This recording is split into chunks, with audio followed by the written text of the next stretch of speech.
he has an energy that always, in my experience, is rooted in hope and in action, which is desperately needed at this point in time.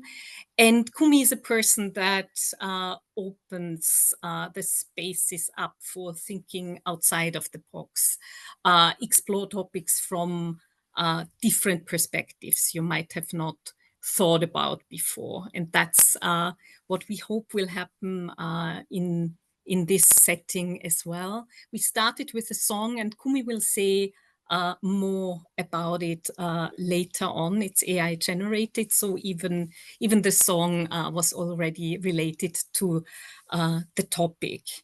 And for me, it's a bit like a cliche and a routine. When you do an event like this, you start by acknowledging the gravity of our times. Climate collapse accelerates, inequality deepens, artificial intelligence reshapes many corners of our lives. So that's how most of the meetings in similar settings start nowadays. And it has a huge weight to it, right? When I started as a young activist, I thought we are always in an upward spiral. And I'm still astonished where we are right now. And that's why spaces like this are so important. And Kumi, I will steal a sentence from you from your podcast I really love. Pessimism is a luxury we simply cannot afford. And that's for me a red thread through this event, and important to keep in mind, particularly when we deal with topics like this.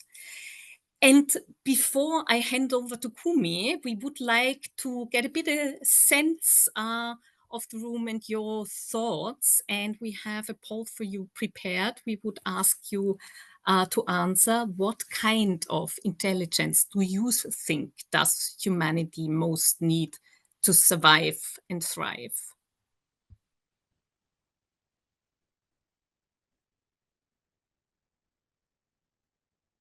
Take your pick.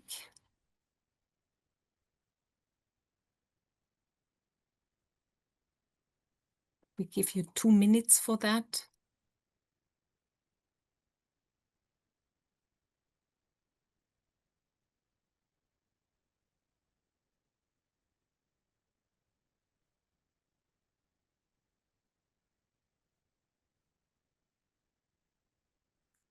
And Julia will show us in a moment the results.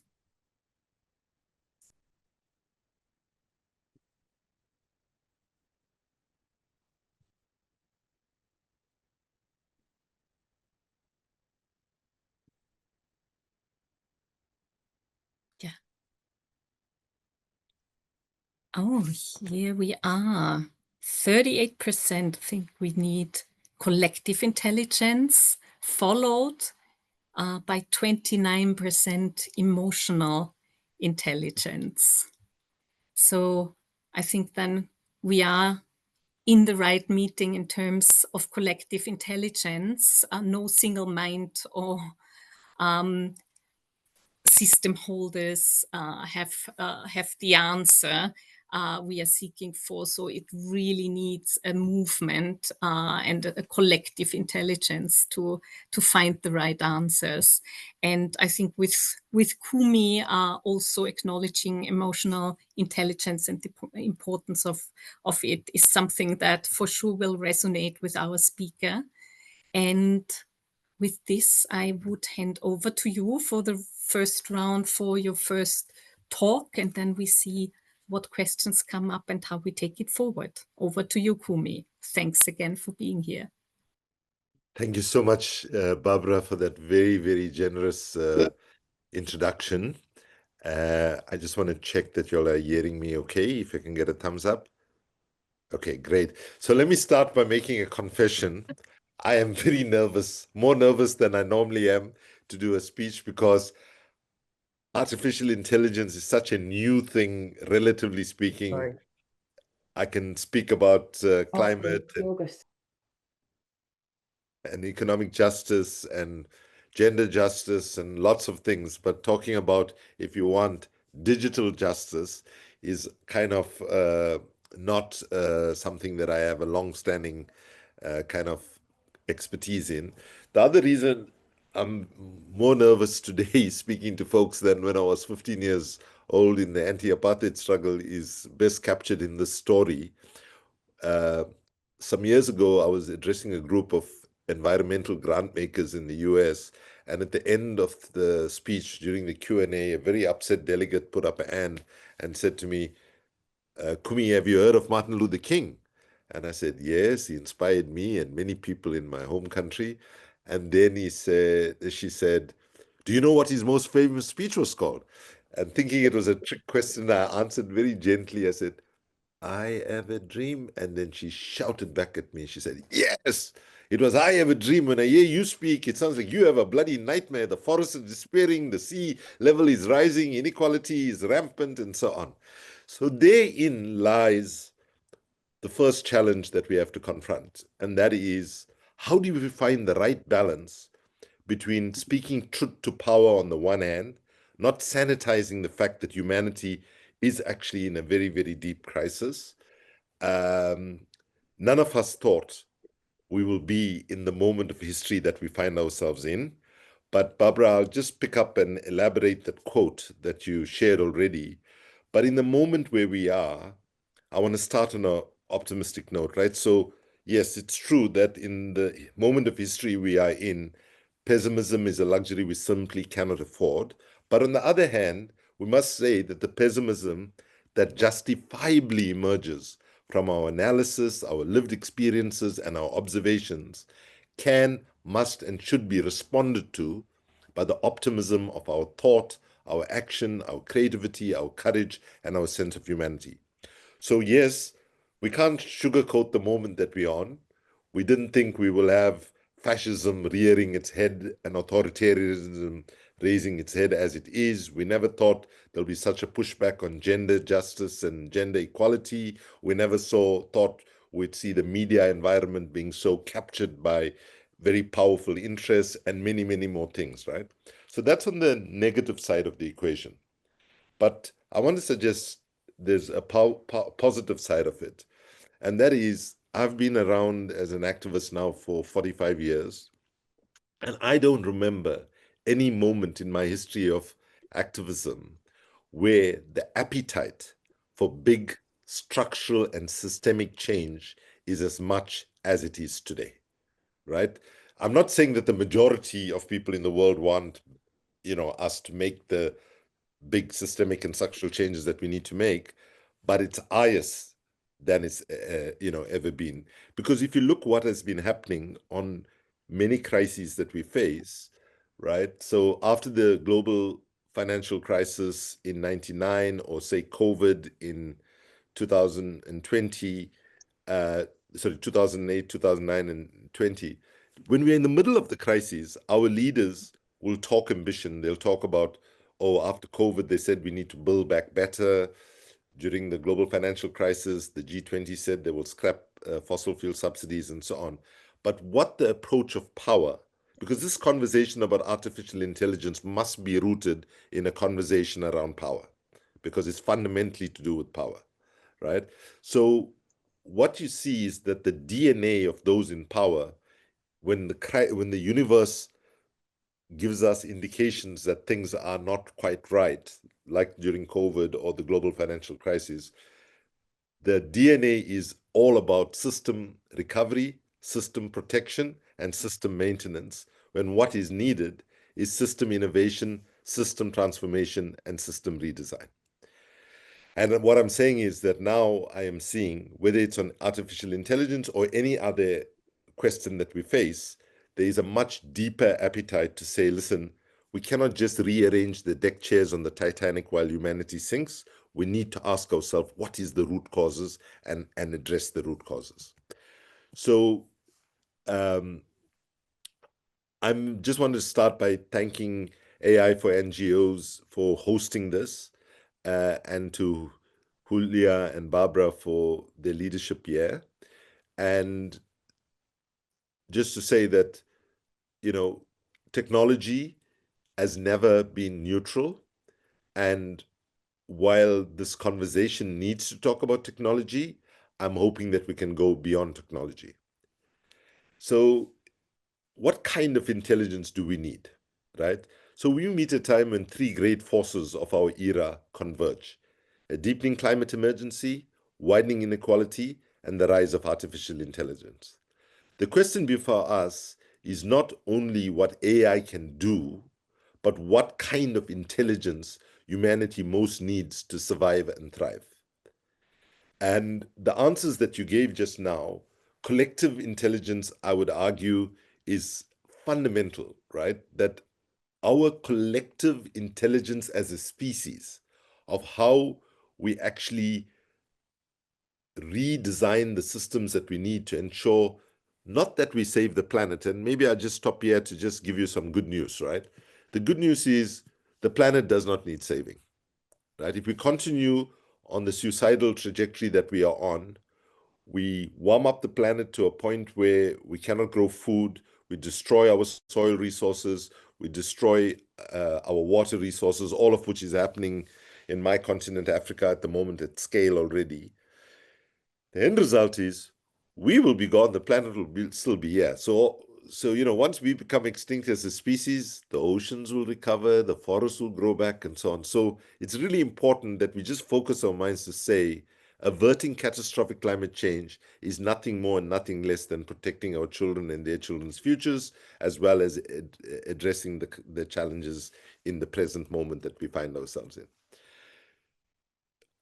So I come to this conversation not as a technical expert, but as an activist who spent many decades working on these issues. And from those vantage points, I've learned that the crises we face are not only ecological or technological, but they are fundamentally civilizational. It's about what kind of society that we want to have for future generations. So I want to take you now to the work of somebody who's really influenced my thinking on thinking about AI, and that is Vanessa Andriotti. Um, she wrote a very inspiring book called Auspicing Modernity. She's a Brazilian indigenous scholar, uh, now heading up as the Dean of the University of Victoria in British Columbia's Education Department. She has spent decades challenging our assumptions about progress and development. Her work on auspicing modernity asks us to accompany a dying system with courage and tenderness rather than denying that the systems that we've built up, which we call modernity, is what humanity actually needs for its survival. So modernity promised endless growth and human mastery over nature. But what it has delivered is climate chaos, deep inequality, and spiritual exhaustion. If we are honest, much of what we call intelligence today, speed, control, optimization, comes from the same logic that has commodified people and the planet. Artificial intelligence, unless we are careful, risks becoming the latest frontier of extractivism, extracting data, energy, and attention instead of uh, coal, oil, and gas, which drives the climate crisis. So the question becomes, can we allow one dying system to end gracefully while midwifing another way of being, one rooted in humility, care, and reciprocity? So when we look at what are the limits of modern intelligence, right? For centuries, our idea of being intelligent has meant endless growth, human dominance, and control. But this kind of intelligence that extracts without care and dominates without reflection has brought us to the edge of the collapse. We see it in a planet burning, communities drowning, and technologies that reflect the same hunger for power that dominates. Artificial intelligence, if left to follow this logic, risks becoming the ultimate extractive machine, mining not minerals and data, but our very attention and imagination. This mindset of anthropocentrism and domination binds us to our interdependence. As an old African saying goes, if you burn down the house of the earth, where will you live? So here's the truth. If our definition of intelligence keeps serving the same systems of power, we won't survive them. But seeing these limits gives us a choice to redefine intelligence not as control, but as connection, not as consumption, but as care. That's a path towards reimagining intelligence for a just world. AI also provides us with a very useful mirror, right? Artificial intelligence is not separate from the story. It is a mirror held up to our civilization. It learns from our data, and our data reflects our fears, our biases, and our hierarchies. If our societies are unjust, our machines will be unjust. If our economies are extractive, our algorithms will be extractive. And let us not forget, the cloud is not in the sky. It sits on the ground. Sadly, far too often powered by coal, cobalt, and human labor. Modernity has promised progress, but has produced climate chaos, inequality, and so on.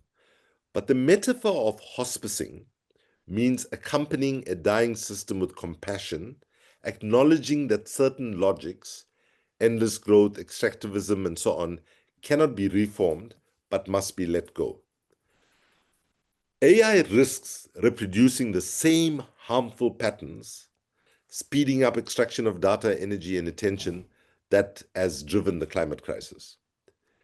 So if our definition of intelligence keeps serving the same systems of power, we will only accelerate our own extinction. So when we think about reimagining intelligence, right, what could this be like? As I said earlier, intelligence is not about computation, it's about connection. In Africa, we have a slogan which says, it's called Ubuntu, which is a core philosophical principle which says, I am because you are. I am because you are. It means a human being is only a human being through their connection and the relationships with other human beings. You could say, we could broaden that to say, I am because you are. It doesn't necessarily mean it's only human to human. It could also be human to all living forms. So we must decenter human exceptionalism as a key imperative of the moment that we're in. Because real intelligence lives in the wisdom of elders, in the flight of birds, in the laughter of children, and in the patience of rivers carving stone. That means realizing we are not the masters of nature, but participants in it, one voice in a living choir and ecosystem. So Vanessa recently appeared on my podcast called Power, People, and Planet. And what she says there is most of our computational power right now is being used to expand colonialism and to get people distracted and anxious. It makes sense to redirect some of that power towards something that can scaffold humility, responsibility, and maturity for humanity. Now, some of you might be familiar with a book that made a lot of waves in 2019 by Harvard professor Shoshana Zuboff in a book called The Age of Surveillance Capitalism, where she warns us that we have entered a new kind of economy, one where our very human experiences become the raw material of profit. Every click, every swipe, every movement is captured, analyzed, and most troublingly sold, not to serve us, but to shape us. She calls this instrumentarian power, the power to predict and modify our behavior at scale. This is not the freedom we fought for. It's a quiet form of colonization, digital colonization, where data from the global south fuels the wealth and power of the global north. And just to say statistically, 88% of the people in the world live in the global south. And if I can use an AI comparison here to validate the data, both ChatGPT and DeepSeek agree this figure that 88% of the people in the world live in the global south. But technology itself, let's be very clear, is not the enemy. It's how people use the technological prowess that we have. So the problem is when it is built without ethics, without accountability, and without humanity. Our role as civil society and as NGOs is to reclaim that digital space, to demand that technology serve justice, dignity, and democracy, not greed. So therefore, the question before us is quite simple. Will we be the products of somebody else's system, as most of us are right now, or the co-creators of a just digital future? I, of course, will urge all of us to choose the latter and to build an AI future rooted in love, transparency, and people's power. So what would intelligence look like if rooted in reciprocity, care and interdependence rather than domination? Linked to the society's role, resist reduction of intelligence to algorithms, uplift indigenous, collective, and ecological forms of knowing. I just want to say that one more time. So what is needed then is to link to civil society's role, where we resist reduction of intelligence to algorithms, uplift indigenous knowledge, as well as collective wisdom and ecological forms of knowing. For civil society and NGOs, that means resisting the reduction of knowledge to algorithms. It does mean lifting all of those other forms of knowledge, but it also means listening to the intelligence of communities that have long survived without Silicon Valley. Those who know how to live within limits and in relationship with the earth. We can use AI to amplify marginalized voices, not silence them, as is happening today with some of the so-called big tech bros. Build AI governance rooted in planetary boundaries. At the moment, it's a wild, wild west, as some people say, where there's virtually no meaningful governance over the AI space.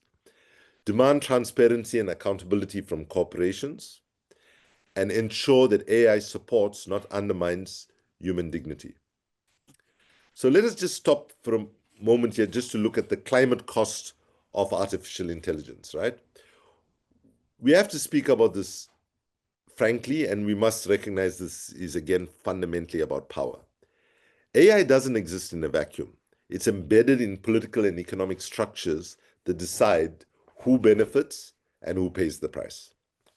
Already, AI's carbon footprint is immense. Data centers gulping electricity, servers demanding rare earth minerals mined under terrible conditions in places like DRC in Africa and Latin America. AI infrastructure is fundamentally supported by data centers and cloud computing facilities, would significantly increase global fossil fuel-based energy consumption and water consumption. So communities that live near data centers are heavily impacted, not only by this energy consumption, but by the amount of water used by AI for direct cooling of data centers, indirectly through electricity generation for data centers, and supply chain manufacturing of the chips that power artificial intelligence. Powerful computers that run AI also get extremely hot, so to keep them from overheating, data centers cool them with power air conditioning systems that are run by water. This has led to less access to water for communities sometimes located near such data centers, and has a negative impact on water security. The emission of data centers are only projected to go up, especially as companies look to employ AI on users' behalf. So AI infrastructure has been built as I said earlier, in the same extractive nature that our current economic order finds itself in. And in order to meet AI's hunger for power, companies are looking to expand fossil fuel energy projects. Already we are struggling in the climate movement, right, to push for a renewable energy and a just energy transition. And the AI industry has been built in a system that potentially prolongs the fossil fuel era. In July this year, developers of the Mountain Valley Pipeline, a natural gas system that spans about 303 miles across Virginia in the United States, announced that they were considering a plan to boost the pipeline's natural gas capacity by 25%. The renewable energy sector is simply not growing fast enough because of Trumpism and denialism by some of the powerful fossil fuel exporting countries in the world. So the cost of just keeping these systems going has to not be left on the side. We have to talk about it, and we have to challenge what exists to be able to generate the energy needs through clean energy sources. So then the troubling question, right? Who controls AI? Who profits? And who bears the costs? From a decolonial lens, AI can either entrench the coloniality of power or help us auspice harmful systems by revealing their limits and supporting regenerative alternatives. AI can also help us untangle a bunch of things that we need to. So let's imagine AI amplifying marginalized voices, not silencing them. We are already seeing corporations displace human labor massively. The concerns of the labor movement, the trade union movement, with regards to AI must be heard, and legislation that ensures worker skills are not polarized in place of AI must be enforced along with the growth of artificial intelligence use. And let me just say, notwithstanding all the dangers that I have outlined, I believe that it is imperative for the NGO community and civil society more generally not to run away from it, because if we run away from it, it will follow us and it will eat us up anyway. The challenge is, how do we use it in a way that we limit some of its damage and to deploy it to be as positive a social force as possible. I want to move to the next one now, which is cultivating other futures. So one of the things that AI is able to do is allow you to go back, look at a body of knowledge that has been built up over time, and to jump into the future, to imagine futures that are yet to be born. Now, of course, human intelligence itself can do that. We can draw on ancestral wisdom and so on. But obviously, the scale of how fast it can be done and so on is at a different level altogether. Andriotti emphasizes that preparing for collapse without despair means finding wisdom in grief, humility, and solidarity. Vanessa reminds us that preparing for collapse means living truthfully in a time of endings and nurturing what could be born. AI should not distract us from the deeper work, restoring relationships with each other and the planet that we call home, planet Earth. AI has to acknowledge the global mental health crisis that we are dealing with rising eco-anxiety and climate anxiety, and particularly to acknowledge youth anxieties. They don't just want smarter machines, they want livable futures. So civil society must take on the challenge of guiding AI towards healing rather than harm. So what intelligence will guide humanity forward? If we can auspice what no longer serves us, extractivism, domination, disconnection, we can midwife something new. So the question is, can we build a world where technology serves life, not the other way around? A world where intelligence, human, natural, ecological, collective, and artificial, works in harmony for the survival and the thriving of all beings.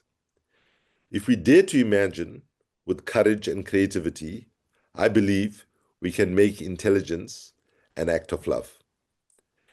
As I get to the end of my presentation, I just want to share with you a, a experience that I had where I want to end with two stories, okay?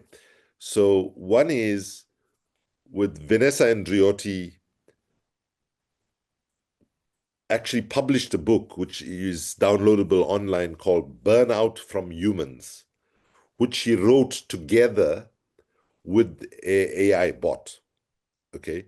So what she did was she leaned in, right? And she said, if the conventional wisdom is that AI is run primarily through white male algorithms in the global north, can I disrupt that algorithm and train it to be something else? Okay. So Vanessa then started training a bot, right?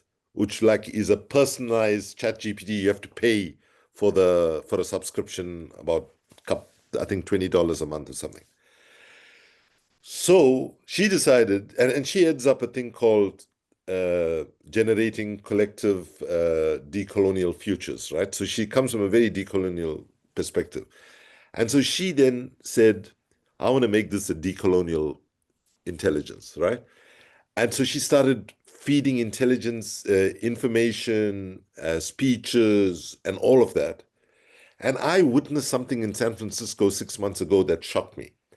She was there presenting to about 100 tech bros, like the guy who developed a Facebook like button, for example, right? Was in the room. By the way, that guy, his name is Justin Rosenstein. If any of you saw Social Dilemma, that he produced that and funded it, and he thinks the worst thing he did in the world was designing the Facebook like button. Uh, but what she did was, on ChatGPT, for example, you can ask a question in audio and it can answer you in audio. And what she did, she invited 6 women to come and sit in the front, and she had a conversation with this reconfigured algorithm disrupted bot, right? And it was just, you couldn't hear a pin drop, right? Because this had no of the kind of biases that we normally think will come with AI. It was giving some of the most eloquent responses that the best anti-decolonial scholar would give you, right?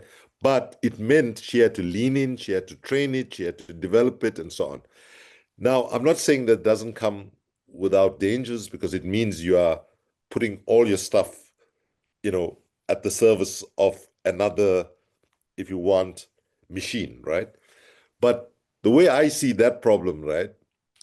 And Bernard, who's there, knows very well all the problem. I used to jokingly say when I was at Greenpeace and Amnesty, if I were to write a book about my time there, and like, not a serious book, but like, what it means as a person who looks the way I do, who comes from Africa, who gets mistaken as Mexican, Afghani, and Middle Eastern, and all of that. The title of the book will be Visas, Fucking Visas, right?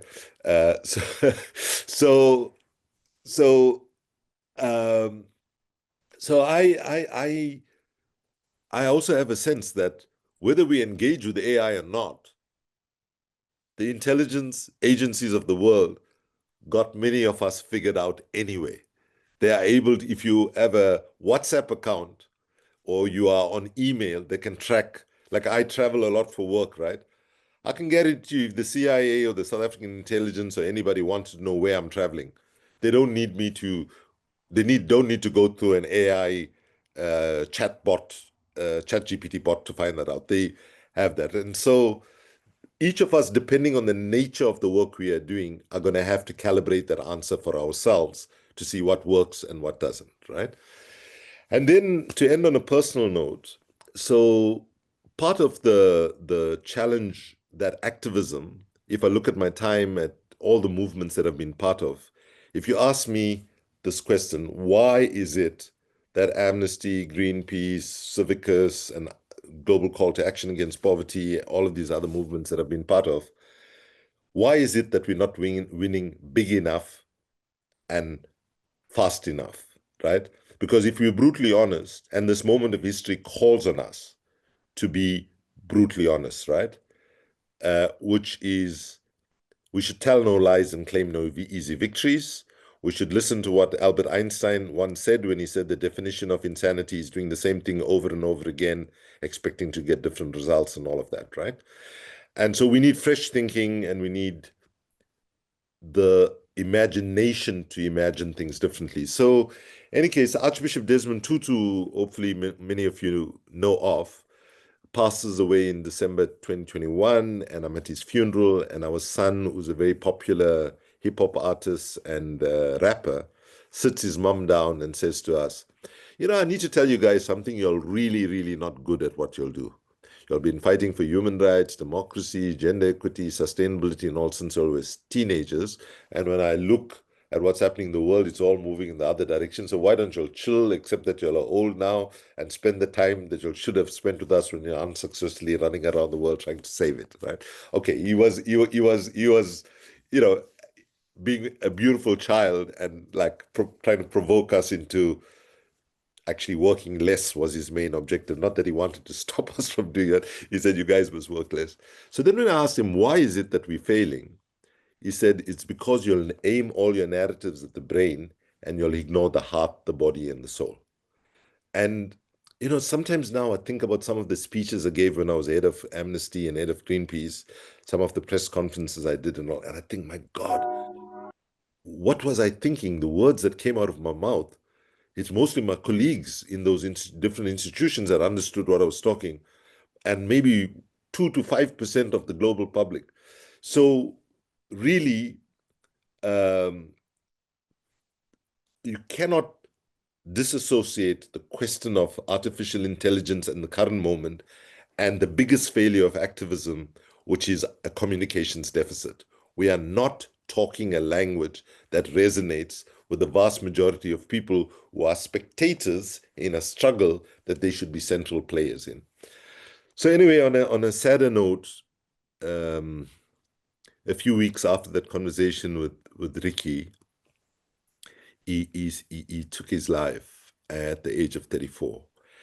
And when that happened, some folks in an international advertising agency in Joburg went to the management and said, we understand the family is setting up the Ricky Rick Foundation for the promotion of artivism. We bring arts, culture, and activism together, and said, we'd like to do a legacy project for the foundation. They discussed it with my daughter-in-law, and then 3 months before the first anniversary of his death, they come and tell us what they've done. And this is what they tell us. And you cannot imagine how it freaked us out. They say, we went and took all of Ricky's posts. We weaved it into a mental health positive message. That was great, right? And then they got one of his friends to sing the song as close to Ricky's voice as possible. And then don't ask me why, but they found a guy in Ukraine while Russia was dropping bombs over them to teach artificial intelligence Ricardo's voice. And then this was brought into a studio and played to us, and it was overwhelming, right? It almost felt as if our son was in the room with us, right? And so I thought I would just end by saying that, playing this video, and then also telling you that his message and my own reflections on the question of why we're not winning has given rise to a global movement known as the Global Artivism Movement. And we'll put a link in the chat. And those of you who want to join the online version of it, it takes place in Salvador Bahia, Brazil, on the 3rd to 5th of November. So thank you very much for your attention. And we'll play out with artificial intelligence singing a song by Ricardo called Stronger. Thanks so much, Kumi. You see the initial reactions for the journey that definitely managed to not ignore the heart, the soul, and the body, with an amazing song. That was also the song we played at the start. Before we go into a first round of questions, what I would ask everyone is just take 2 minutes and think about what was for you most important in this talk. What is one thing you don't want to forget? And share this in the chat with us. And then you will have the possibility to ask questions. Just take a moment. What is one thing you don't want to forget from what Kumi just shared with us? Everything.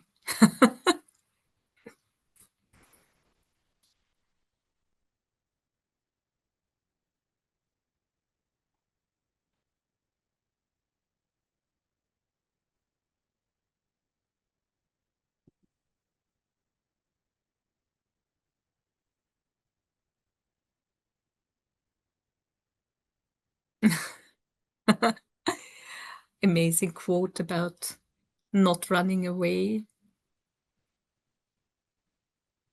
The heart, the soul, and the fact we are not algorithms.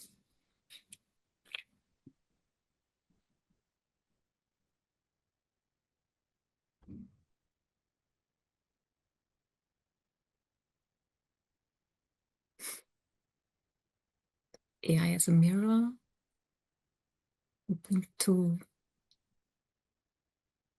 what kind of society do we want to have for the future generations.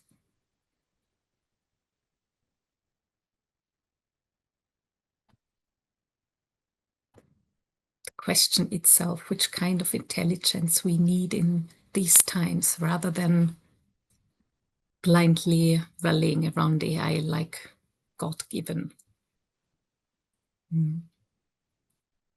Ubuntu again. Let's keep coming other things in, and at the same time, I would open the floor for questions to Kumi.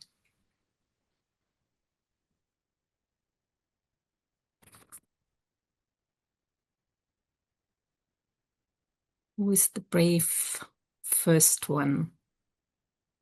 Christian. Yes, I can break the ice. Thanks. And Thanks a lot. Yeah, thanks for sharing this, Kumi. And my question is on the occasion of an open letter that was just released yesterday from a group of scientists and also AI pioneers, amongst them Geoffrey Hinton, who received the Nobel Prize in Physics last year, and they are demanding a full stop of the development of artificial superintelligence, as the risks are by far bigger than the potential benefits of it. And another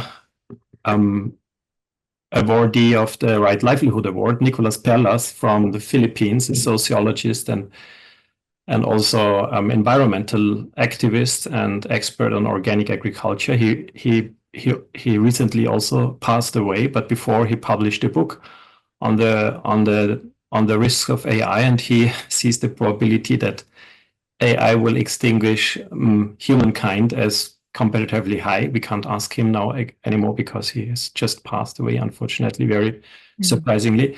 So having said this, my question is, there is the idea going on that as an alternative to the huge private tech bro platforms in the United States and the only alternative existing, the Chinese giants, what about creating an alternative approach between willing countries that could be a democratic commons, which means a public domain, no private control at all on the products and applications of AI, and even the development process of what is developed, which applications are developed and which not, as an exercise of tech democracy rather than technocracy. And maybe you can comment on this idea and maybe also identify some countries that might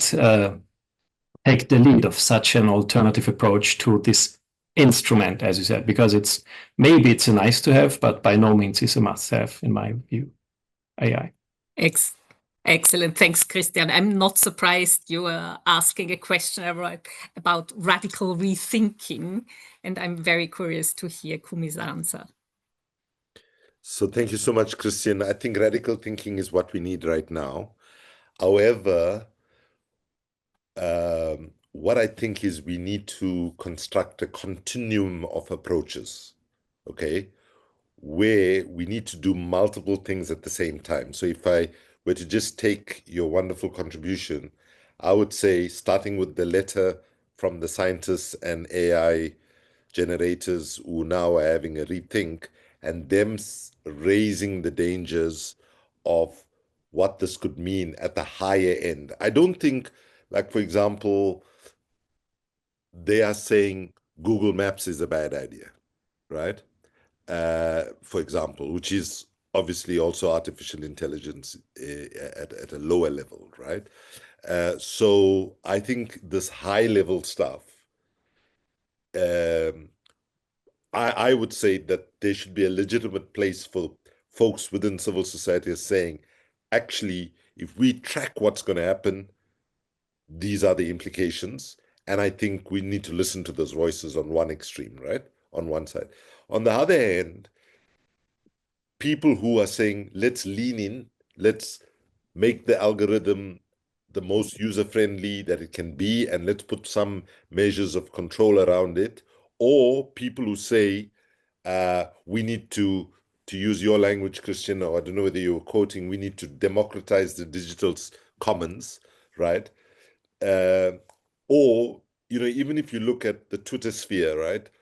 Blue Sky has been a sort of counter to the kind of seemingly fascist-leaning interventions coming from Elon Musk, right? So, so within, I think what we need to do is to have a broad continuum of different responses, and maybe that's one of the things AI for NGO can actually do for us. Just say, from total non-engagement to full engagement, what are the different options within that? And create the possibility for us to have humility to say, listen, we don't know. Nobody's sitting with knowing that this is the right one or this is the right one.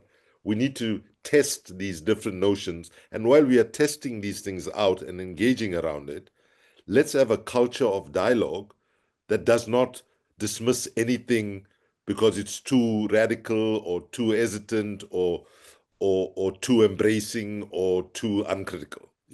Let's look at a full continuum of responses and then try and make sense of it. Because if there's one thing that I think is needed right now, is humility from all of us in this conversation, because this thing here is terrifying. I can tell you, the first time I used ChatGPT, following, before I designed the chatbot, I was scared when the result came in like less than a minute. And I can't remember the exact, it was asking about, suggesting speaking points for a particular topic that I had to speak on, taking into account my tone. And then when I looked at the thing, it just freaked me out. Like, I mean, how could this thing do this? So let's be, and I just got asked now, before I came here, by some funders in London that I was meeting. They asked me, okay, Kumi, your continuum approaches and all are good, but where do you land? And I said, as I sit right now, if you ask me to answer the question right now in the current reality, my answer will be that I'm totally net negative on AI. Right? If you look at how it's being used and abused right now, our answer has to be that it's actually a serious, serious danger. But we must not give up our agency, is what the main thing I'm arguing here, right? We have agency. It was human beings that created this thing. it was human beings driven by a particular sense of profit or control and so on. We need to get other human beings, right? Assuming like people like us who are wanting to say that this knowledge needs to be decentralized, collective, ancestral, and so on. And how do you find? And how do you find a coexistence with AI? And last thing I would say is, please, just to be very clear, I'm not for a second suggesting that this is a walk in the park, that this is going to be easy. It's a tough, tough thing. And that's why I think it's good that there's a bunch of folks that have come together to help think about this. And the one thing I would say, though, is that there's quite a big north-south divide. And, we talk about the digital divide of, many people in the global south not even having basic access, and I just would say that in whatever work we do, we need to put the digital divide, the basic digital divide, because, once we start talking about higher questions of artificial intelligence and so on, we can easily forget that tons of people are just shut out of the, as they used to call it in the old days, information superhighway, right? And so I would just urge that sensitivity built in the work that's been done. But thank you so much, Christian, for that question. And thank you, Kumi, for that answer. Do we have more questions? So Christian gives you a thumb up. Any other questions? Gabi, go ahead. Hi. Thank you, Kumi, for giving us this really fantastic webinar today. I'm Gabriel Wang, the AI Solution Architect at AI for NGO. Sorry that you can't see my name tag, but you can call me Gabi. I would like to then share a little bit of my personal reflection and also partially take a little bit of a stage and answer partially also Christian's question, because this is something that I was working on yesterday. Yesterday, I co-signed this open letter to ban or prohibit the development of superintelligence. And today I'm working on writing an interview to Civicus to this specific issue, or like this open call for such issue. I think today's webinar is a really important takeaway for me, because I will integrate some of the lessons learned here into my response to the interview, but also more specifically, I think this idea of having a continuum of solutions is very important. And I would say more specifically, what happened with what Christian was talking about is actually some governments and organizations, for example, in Switzerland, they this year released this large language model that is completely open source, that does not have any private investment or interest, that is produced as a common good to serve the public. And last year I had a similar conversation. So I'm Chinese. Last year I had a conversation with one of the chief data scientists at a state-owned company. They have about 200,000 researchers. And their opinion, so currently in the development in China, is also that they're developing large language model or AI models as common good. But the things are really tense at this moment is because of the geopolitical tension that on one hand, we want to provide AI for good. On the other hand, we are in this basically rat race to try to reach to superintelligence or to more powerful AI models. And in this process, we're just consuming more. And there are also the other problems of AI financial bubble that we're currently experiencing, that's basically fundamentally manifested and created by Silicon Valley single-handedly. And so I think on so many levels, there are problems that we are facing, and I fully understand why Kumi would say that you currently stand that this is a net negative situation. I agree. I think as a young activist and also as I had a technical background, I think I constantly struggle with this feeling, but I cannot run away from this problem because otherwise it will not be addressed. And so today I was also, while I was commenting, and it will come after you. For sure. As we learned today, so that's right. No chance, Gabi. Yeah. So today, while I was commenting on Julia's document, I was also suggesting that AI for NGO, we have the responsibility to deepen our mission in terms of we're not only supporting the adoption of AI for NGOs, but we are also helping NGOs to understand this technology and to be able to lead. I think civil society organizations at this moment is very critical in leading this conversation and to create change. And I think we need to enable them. And I think this is very much also, I believe, what my main learning from you, Kumi. So in the end, I do still have a little question. So I know that you said that in your stance that you would say that this is an overall net negative situation, and we should have a continuum approach. What would be say that like at this moment, the CSO and NGOs, what could be the most urgent thing that we can do at this moment? I suspect that that answer is sitting not just with me, but in the collective wisdom of the people in this conversation, right? This is a good example of where we should not look. Thank you, Gabby, for that really helpful question, but the background you gave to it as well. We should always resist right now, I think, the temptation at a leadership level, because one of the problems we have with why politics and economics is not working out for the majority is that we always look for the leader who's going to get us out of the problem, right? We keep thinking about the leader, and it's all about finding the good leader, right? And we all know that script has disappointed many of us over and over again, okay? So to that question, I would say what is needed is to really, really build, as that people answered that first question, the majority said the most important intelligence is collective intelligence. The most important leadership and the most durable and the most needed leadership today is collective leadership as well, right? So part of it is breaking that dependency on an individual leader being able to solve everything. And it's also lazy citizenship, right? What I mean by that is, it's like we go to the ballot box every 4 or 5 years where there's elections.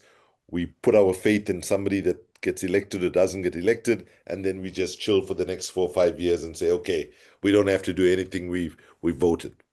That just doesn't work. And if I take that now and bring it within the specific question that you asked, again, I would say we should be very careful just saying upfront, no single person is sitting, however specialist they might think they are sitting with the answers to one of the most fluid questions, right? Like, I mean, people thought they knew what was happening with ChatGPT and all of that, and then suddenly DeepSeek comes onto the platform, gets released. It's faster. I mean, it takes less energy. It was done much cheaply, and so on. So if I look at some of the questions here or comments that have been put, Christian is talking about a democratic digital commons, including AI, could be data protected, ads-free, individually designable algorithm, if at all, and inclusive in the meaning open to countries willing to join this one day, right? I think those kinds of ideas need to be lifted up. So for the NGO community and for AI for NGOs itself, I think if I was, a volunteer with AI for NGOs, and if you posed me that question, I would say the following things.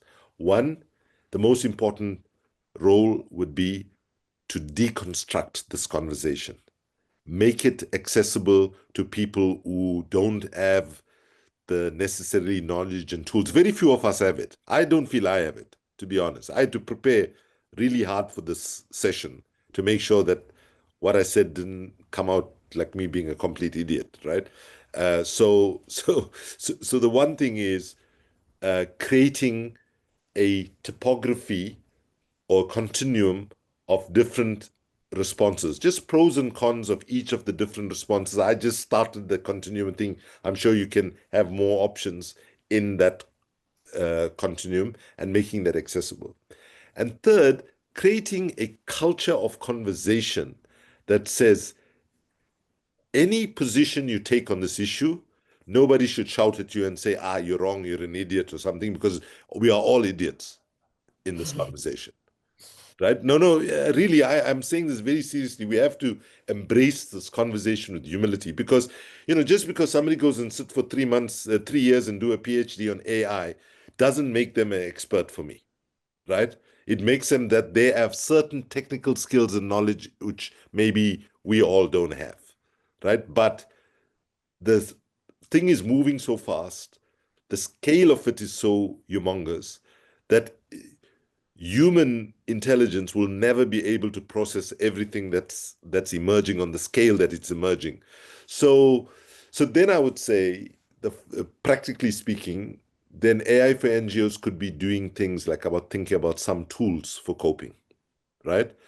If you take different scenarios and you say, well, okay, these are the pros and cons of each of these scenarios, and if you choose to pursue this scenario as you try to come to terms with the power of AI, then here's a little mini toolkit that you could actually, these are the people who've written about it. These are some of the resources that are available. I'm not saying you'll need to generate things from scratch. They might exist already and so on. Sorry, I should just embarrass Melissa a bit and say I'm always happy when I'm away from home where I see somebody with a South African title, place. So I hope things are good in Cape Town.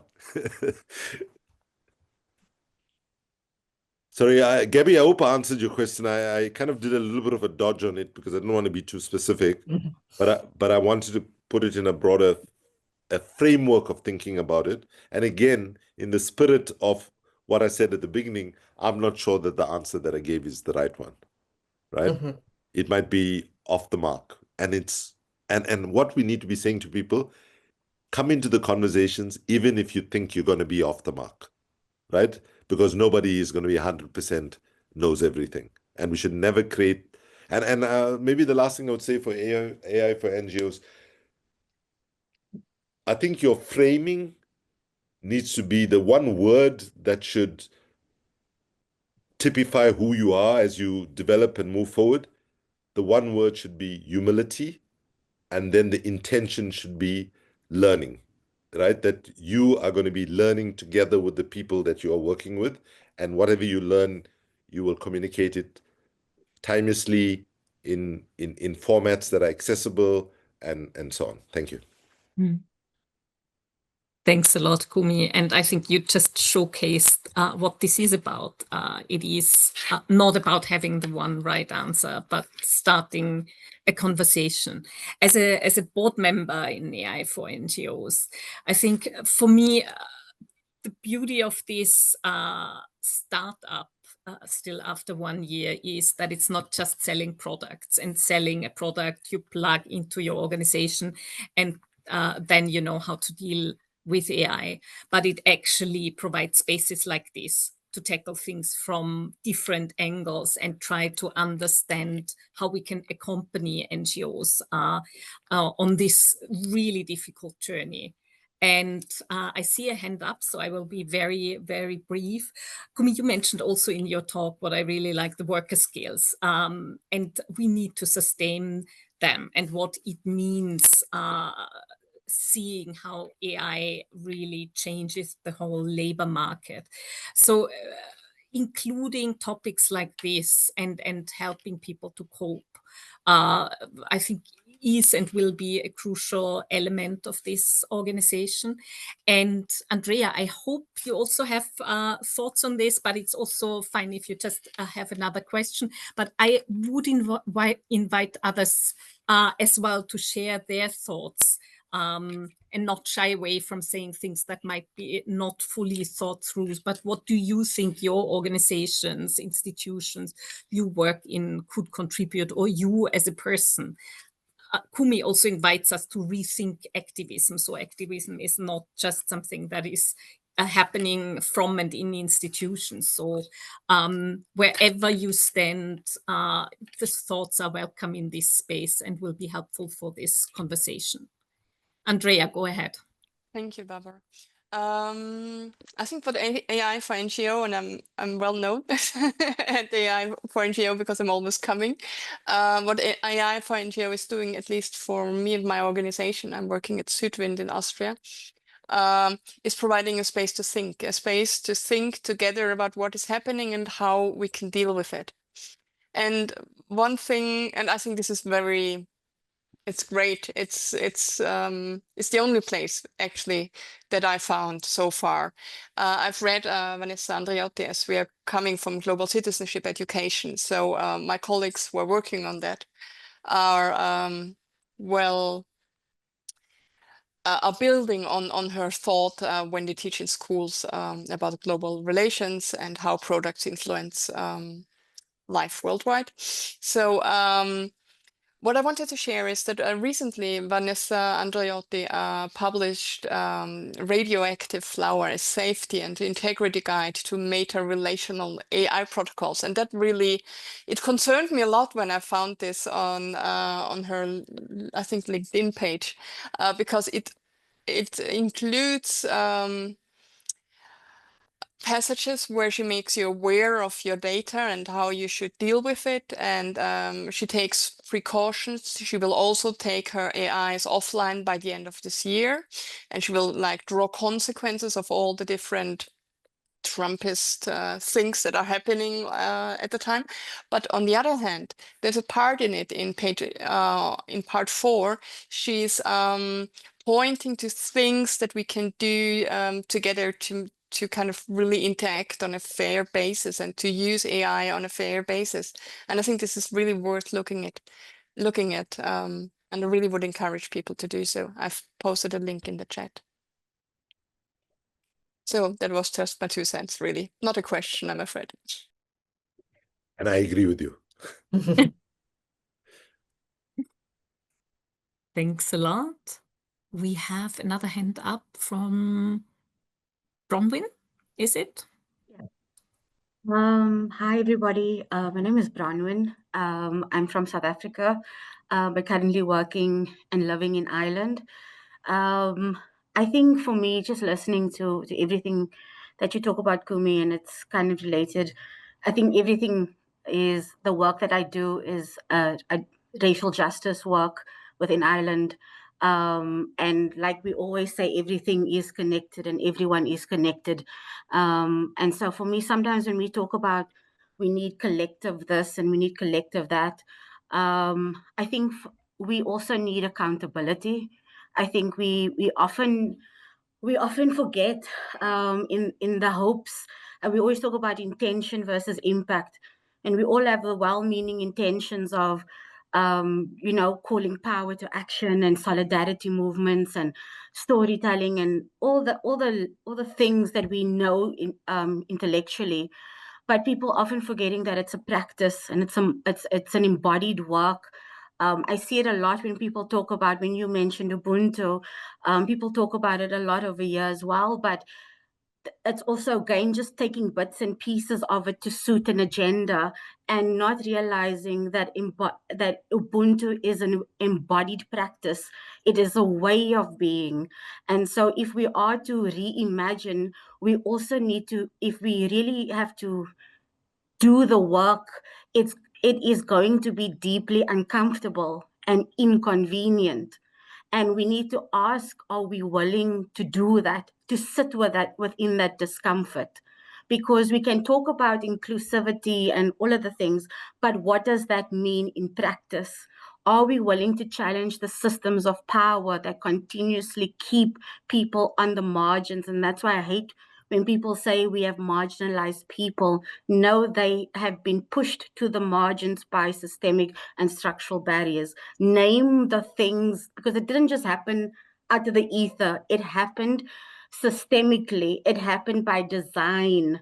And so therefore you need to dismantle that, and you need to get uncomfortable with doing that work. And people often forget that it's not just the outside, the outside stuff is the job.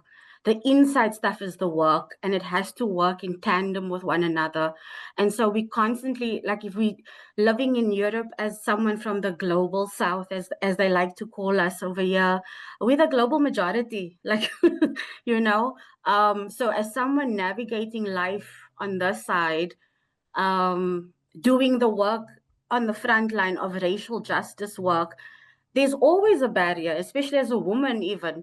So if we, before we even have to talk about sitting together and coming together, even within this space, can we acknowledge that there's differentials with power? Can we acknowledge that there's a difference in how we can all connect? You were talking about visa.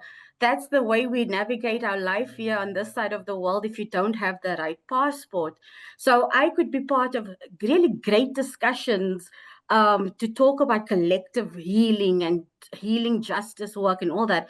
But because I don't have the visa, I can't be part of that conversation. So there's already a structural barrier. And then we talk about we need to have the voices at the table. How about you lift the barriers so that the voices can be at the table? So before we can think of like the AI thing, yes, it's there. And we need to use the word and, like you were saying, that we need to hold the dualities simultaneously, because for many people in the world of the global majority, we hold the dualities so because we're in survival all the time. So I think for me, it's just, I think when we're talking about this, to hold that, to name the things that are hard, to sit in that discomfort, to admit we don't know what we're doing, we're messing up here, and that's part of the problem. This perfection thing that we've grown up with around, you know, we need to aspire to that, and if we are truly to reimagine, we need to start the deconstructing of how we view relating with one another, how we actually, if we're talking about collective, how are we being good neighbors to each other? How are we being good friends? So before we talk about all this nice, fancy theoretical frameworks, how are we showing up right now for each other? And I think I'm very fortunate to work in an organization at the moment where the work is very inconvenient, but it's sitting in the discomfort all the time of naming things. And that often also means then that linking to capitalism, you might not get the funding because you're not the nice little NGO that just says, yes, I'll do whatever you want me to do. So again, we need to acknowledge systems of power. We need to be accountable. We need to own it, as uncomfortable as it is, and to also recognize that sometimes discomfort doesn't mean that you're not safe. It just means you've not been here before, and it's a bit of a growing pain, but we're going to need to figure it out together. So I think that was just my spiel, because I have to run to another meeting, but I just wanted to say it. I know it's jumbled, but yeah, that was just, it just resonated a lot with me. So just thank you. Okay. Thanks a lot for bringing this in.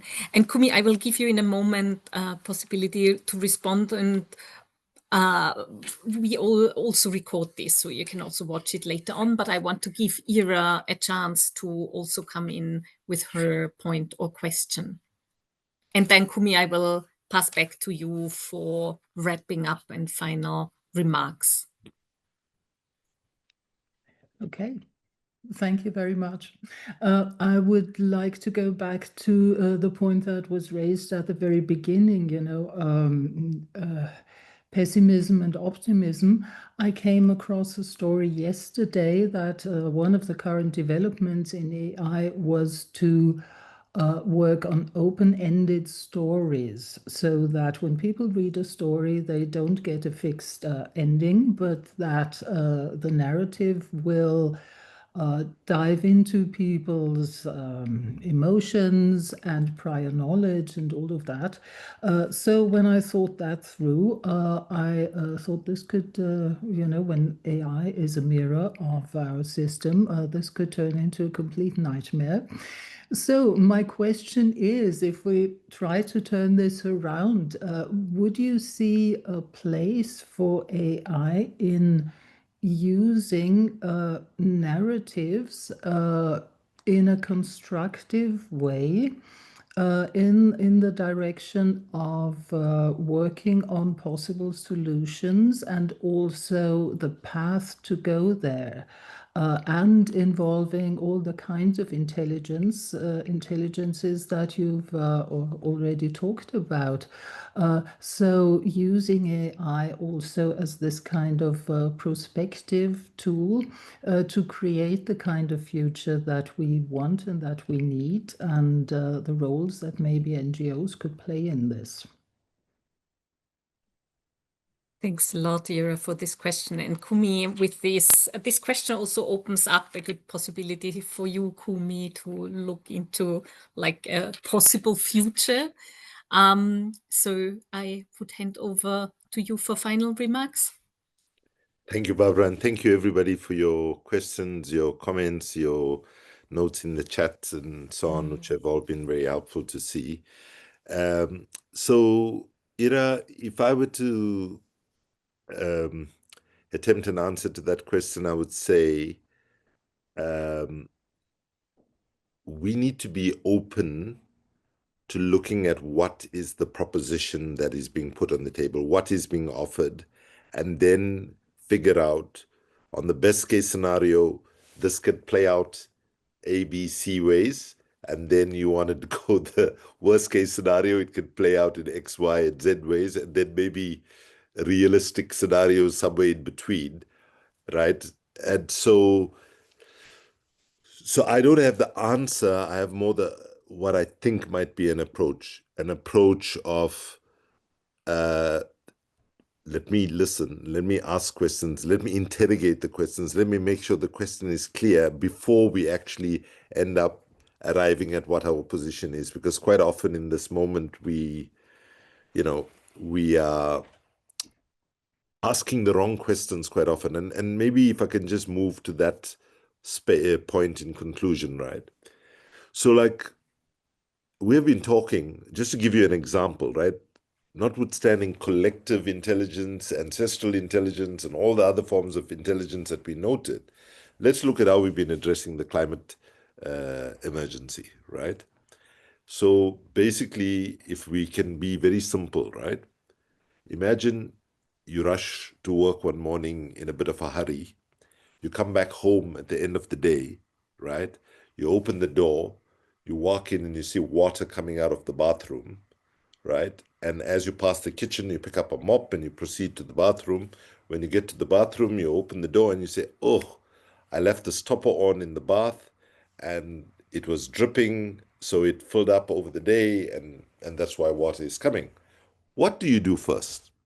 Do you take the mop and start mopping the floor around the bath first, or do you switch off the tap first and pull off the plug first?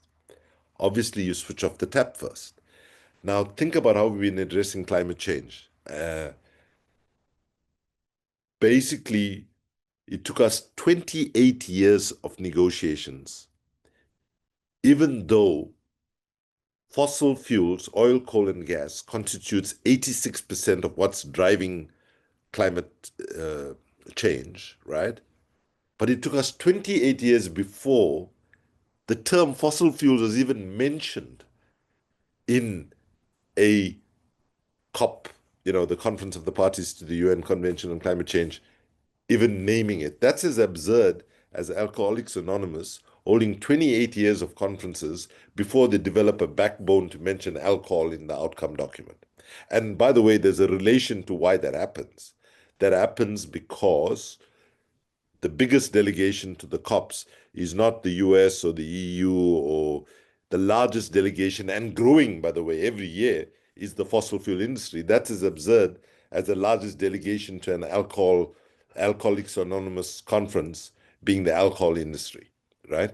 So, Ira, I consciously took a step away from the specifics of your question to make a bigger point, right? This is the same challenge we faced with regard to artificial intelligence or the other big intractable problems that we've been addressing for a long time unsuccessfully, right?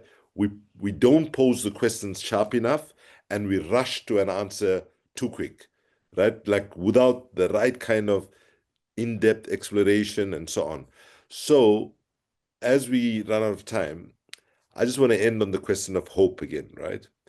And yeah, you know, once Archbishop Desmond Tutu said, I'm not an optimist, but I'm a prisoner of hope, right? And hope can be intentional, it can be resilient, it can be love-giving, it can be a picker-upper of people when emotions and positivity is low and so on. So I want to end by saying there are two ways we can see the world, right?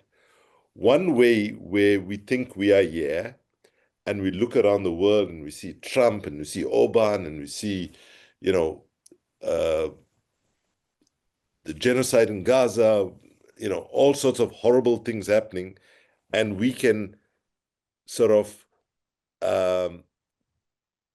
take a view that my role in the context of a difficult strategic challenge is to duck everything that's coming up towards me. What I'm saying about AI, but just generally, there's another way of seeing the world. You see, oh, the world is coming at me in different ways, and you say, I'm going to stand up and face that world to the best of my ability, with humility, with love, with compassion, right? So you stand up and you actually say, I'm going to push back on that world. I'm not going to expect just sit here and see myself on the receiving end. I'm going to be a shaper of reality. So I want to end with that note.